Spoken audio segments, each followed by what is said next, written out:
Livre de Josué, chapitre 19. La seconde part échut par le sort à Siméon, à la tribu des fils de Siméon, selon leur famille. Leur héritage était au milieu de l'héritage des fils de Juda. Ils eurent dans leur héritage Beersheba, Sheba, Molada, Hatzar-Shual, Bala, Hatzem, El-Tolad, Béthul, Horma, Siklag, Beth-Markabot, Hatzar-Susa, Beth-Lebaoth et Sachuresh. 13 villes et leurs villages. Haïm, Rimon, Éter et Achan, 4 villes et leurs villages, et tous les villages aux environs de ces villes, jusqu'à Balat-Ber, qui est Ramat du Midi. Tel fut l'héritage de la tribu des fils de Siméon, selon leur famille.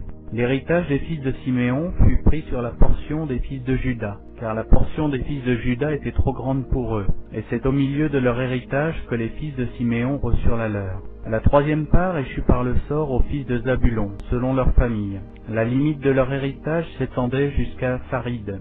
Elle montait à l'occident jusqu'à Maréla, et touchait à Dash-Beshesh, puis au torrent qui coule devant Jokneam. De Sarid, elle tournait à l'orient, vers le soleil levant, jusqu'à la frontière de Kislot-Tabor, continuait à Dabrat et montait à Japhia. De là, elle passait à l'orient par Kita-Epher, par Ita-Katsin, continuait à Rimnon et se prolongeait jusqu'à Néa. Elle tournait ensuite du côté du nord vers Anaton et aboutissait à la vallée de Jiptash-El. De plus, Katat, Nahalal, Shimron, Jidéala, Bethléem, 12 villes et leurs villages. Tel fut l'héritage des fils de Zabulon, selon leur famille, ces villes-là et leurs villages.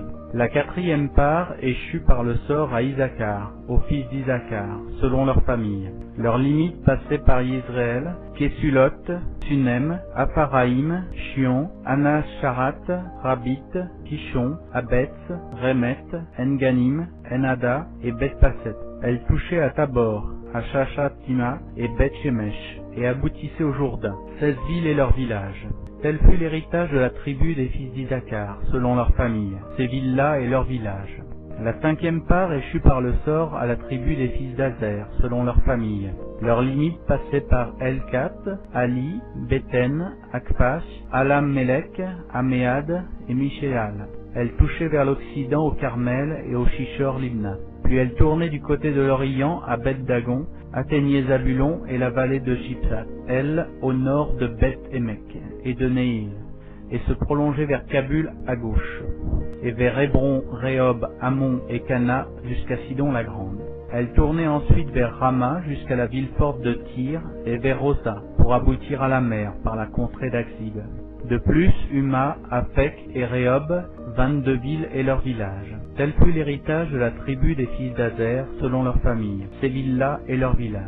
La sixième part échut par le sort aux fils de Nephtali, selon leur famille. Leurs limites s'étendaient depuis Élef, depuis Alon, par Stanaïm, Adami-Nekeb et Jabnel, jusqu'à Lacum, et elle aboutissait au Jourdain.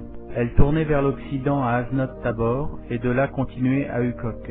Elle touchait à Zabulon du côté du midi, à Azer du côté de l'occident, et à Juda. Le Jourdain était du côté de l'orient. Les villes fortes étaient Sidim, Ser, Hamat, Rakat, Kinéret, Adama, Rama, Hatzor, Kedesh, Edrei, En-Hatzor, Chiréon, Migdal, El-Orem, Beth-Anat et Beth-Shemesh. 19 villes et leurs villages. Tel fut l'héritage de la tribu des fils de Nephtali, selon leur famille, ces villes-là et leurs villages. La septième part échut par le sort à la tribu des fils de Dan, selon leur famille. La limite de leur héritage comprenait Tsoréa, Eshaol, Ir-Shemesh, Shalalabin, Ayalon, Yitla, Elon, Timnata, Ekron, Elteke, Gibéton, Paalat, Jéhud, Bénéberak, Gath-Rimon, Méjarkon et Rakon, avec le territoire vis-à-vis de Japho. Le territoire des fils de Dan s'étendait hors de chez eux. Les fils de Dan montèrent et combattirent contre les Shem. Ils s'en emparèrent et la frappèrent du tranchant de l'épée. Ils en prirent possession, s'y établirent et l'appelèrent Dan,